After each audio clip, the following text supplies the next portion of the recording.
10,000ಕ್ಕೋಸ್ಕರ 5 bottle ವಿಸ್ಕಿಯನ್ನ ನೀರನ್ನ ಬೆರೆಸದೆ ಕುಡಿದ ಯುವಕ ಸಾವನ್ನಪ್ಪಿದ್ದ. ಎಸ್ ನೋಡಿ, ಮುಳುಬಾಗಿಲಿನ ಪೂಜಾರಹಳ್ಳಿ ಗ್ರಾಮದಲ್ಲಿ 21 ವರ್ಷದ ಕಾರ್ತಿಕ್ ಎಂಬ ಯುವಕ ಈ ರೀತಿ ಮಾಡ್ಕೊಂಡಿದ್ದಾನೆ.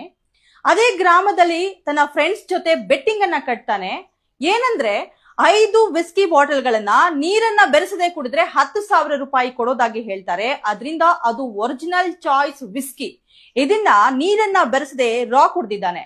ಸೊ ಇದರಿಂದ ಅಸ್ವಸ್ಥಗೊಂಡ ಕಾರ್ತಿಕ್ ನನ್ನ ಮುಳುಬಾಗಿಲಿನ ಸರ್ಕಾರಿ ಆಸ್ಪತ್ರೆಗೆ ಕದ್ಕೊಂಡು ಹೋಗ್ತಾರೆ. ಅಷ್ಟರಲ್ಲೇ ಆತ ಮೃತಪಟ್ಟಿದ್ದಾನೆ ಅಂತ ವೈದ್ಯರು ಹೇಳ್ತಾರೆ. 1 ವರ್ಷದ ಹಿಂದೆಯಷ್ಟೇ ಕಾರ್ತಿಕ್ಗೆ ಮದುವೆ ಆಗಿರುತ್ತೆ. 8 ದಿನಗಳ ಹಿಂದೆಯಷ್ಟೇ ಆತನ ಹೆಂಡತಿಗೆ ಹೆರಿಗೆಯಾಗಿರುತ್ತೆ. ಹೋಗ್ಬಿಟ್ಟ. ಆ ಪಾಪ ಕುಟುಂಬ, ಆ ಮಗು, ಆ ಹೆಂಡತಿಯ ಗತಿ ಏನು? ಈ ರೀತಿ ಮದ್ಯವನ್ನ ನೀರನ್ನ ಬೆರೆಸದೆ ಕುಡಿದ್ರೆ ಅಪಾಯ ಅಂತ ಗೊತ್ತಿದ್ರೂ ಕೂಡ ಅದೇ ಗ್ರಾಮದ ಮುನಿವೆಂಕಟರೆಡ್ಡಿ, ಸುಬ್ರಹ್ಮಣ್ಯ ಹಾಗೂ